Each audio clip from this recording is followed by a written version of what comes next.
샬롬 6월 21일 수요일 아침입니다. 오늘 하루도 하나님의 은혜와 긍휼과 평강이 여러분의 삶 가운데 가득하시기를 간절히 바랍니다. 오늘 함께 볼 말씀은 로마서 12장 1절 말씀입니다. 그러므로 형제들아 내가 하나님의 모든 자비하심으로 너희를 권하노니 너희 몸을 하나님이 기뻐하시는 거룩한 산 제물로 드리라. 이는 너희가 드릴 영적 예배니라. 바울은 로마서 9장에서부터 11장에서 하나님의 구원 경륜의 신비에 대해서 말했습니다. 예수 그리스도에 대한 유대인들의 그 거부가 오히려 이방인들에게 하나님의 은혜의 풍성함이 되었다고 말했습니다. 그리고 이제 바울은 로마서 12장 1절에서 15장 13절까지 해서 하나님의 의와 성도들의 삶에 대해서 이야기합니다. 다시 말해서 그리스도인의 윤리에 대해서 말합니다. 특별히 오늘 함께 본 로마서 12장 1절 말씀은 기독교 윤리의 대헌장이라고 불리는 우리에게 정말 대단히 유명한 말씀입니다. 그리스도인의 윤리에 있어서 밑바탕이 되는 그런 말씀이라고 말할 수 있습니다. 바울은 로마 그리스도인들에게 그리스도인으로서 구체적인 삶의 지침들에 대해서 권면을 시작하면서 그러므로 형제들아 내가 하나님의 모든 자비하심으로 너희를 권하노니 라고 말합니다. 여기서 그러므로는 앞의 사실들을 근거로 해서 결론을 이야기할 때 사용하는 접속사입니다. 바울이 앞에서 이야기한 것은 무엇입니까? 바울은 이제까지 모든 사람에게 나타난 하나님의 의에 대해서 말했습니다.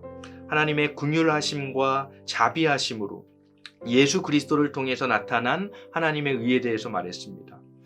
그 하나님의 구원의 계획의 신비에 대해서 말했습니다. 그리고 나서 이제 말하는 겁니다. 그러므로 형제들아 내가 하나님의 모든 자비하심으로 너희를 권하노니. 바울이 권면할 수 있는 근거는 바로 하나님의 자비하심입니다. 마치 하나님께서 이스라엘 백성들을 출애굽시키시고 나서 그들을 거룩한 백성으로 삼으시면서 십계명을 주시고 그들에게 거룩하라고 거룩한 백성이 되라고 명령하셨던 것처럼 마찬가지로 바울은 하나님의 구원하시는 은혜와 긍휼하심을 먼저 말하고 나서 그것을 근거로 해서 로마 교회 그리스도인들에게 이렇게 살아라 저렇게 살아라 권면하고 있는 겁니다. 여기서 우리는 중요한 영적인 교훈을 한 가지 발견하게 됩니다. 우리가 그리스도인으로서 그의 합당한 삶을 살아가기 위해서는 전제되어야 하는 것이 있다는 겁니다. 바로 구원의 기쁨과 감격, 하나님의 자비하심에 대한 깊은 깨달음이 우리에게 있어야 한다는 겁니다. 사랑하는 여러분, 오늘 우리에게 구원의 기쁨과 감격이 회복되기를 간절히 원합니다. 그것이 있어야 그 뒤에 나오는 바울 사도의 권면을 우리가 이행할 수 있다는 겁니다. 바울은 하나님의 자비하심을 근거해서 권면합니다. 너희 몸을 하나님이 기뻐하시는 거룩한 산 제물로 드리라. 이는 너희가 드릴 영적 예배니라. 여기에 어울리지 않는 두 단어가 함께 사용되고 있습니다. 바로 몸이라는 단어와 영적 예배입니다. 영적이라고 하면 뭔가 신령하고 거룩하고 몸과는 별로 상관이 없을 것 같은데 바울은 몸으로 드리는 영적인 예배를 말합니다. 이것이 무엇을 의미합니까? 그리스도인의 삶은 철저하게 현실에 뿌리 박힌 영성의 삶이어야 된다는 겁니다. 나 혼자 구원받고 기쁘고 즐겁고 이런 게 아니라 세상을 떠나서 뭔가 산속에 틀어박혀서 하나님만을 바라보면서 이 세상과는 상관없는 삶, 그런 게 아니라 그리스도인의 삶은 현실 속에서 우리의 몸을 거룩한 산 제물로 하나님께 드리는 영적 예배의 삶, 다시 말해서 일상에서 하나님께 영광 돌리는 삶이라고 바울은 말하고 있는 겁니다. 바울의 삶을 보면 우리는 그가 말하는 몸을 거룩한 산 제물로 하나님께 드리는 그 영적 예배의 삶이 어떤 삶인지를 발견할 수 있습니다.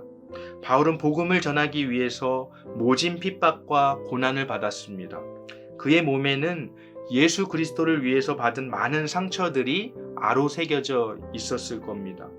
그의 발에는 아마도 선교 여행을 하느라 생긴 상처들과 굳은 살로 가득 차 있었을 겁니다. 말씀을 묵상하면서 우리 교회 애찬위원회 분들이 생각이 났습니다. 무더운 여름에도 불구하고 성도들을 먹이기 위해서 장을 보고 음식을 하고 설거지를 하면서 흐르는 그 땀방울들, 또 때로는 손을 비기도 하고 화상을 입기도 할 겁니다. 이런 몸의 수고와 헌신만 있을까요? 아니죠. 여러분, 우리가 예수님을 위해서 살면서 받는 그 마음의 상처와 아픔들도 있습니다. 바울은 지금 바로 그런 것들이 일상에서 우리가 예수 그리스도를 위해서 살아감으로 남게 되는 그 흔적들이 거룩한 제물이 되어서 영적 예배로 하나님께 올려드리게 된다고 말하고 있는 겁니다. 사랑하는 여러분, 오늘 우리는 일상에서 어떤 모습으로 하나님께 우리 몸을 거룩한 산 제물로 드리고 있습니까? 바라기는 저와 여러분의 일상이 하나님께 드리는 영적 예배로 아름답게 올려지기를 주님의 이름으로 축복합니다. 이 시간 함께 주기도문으로 기도하겠습니다. 하늘에 계신 우리 아버지여, 이름이 거룩히 여김을 받으시오며 나라가 임하시오며 뜻이 하늘에서 이루어진 것 같이 땅에서도 이루어지이다.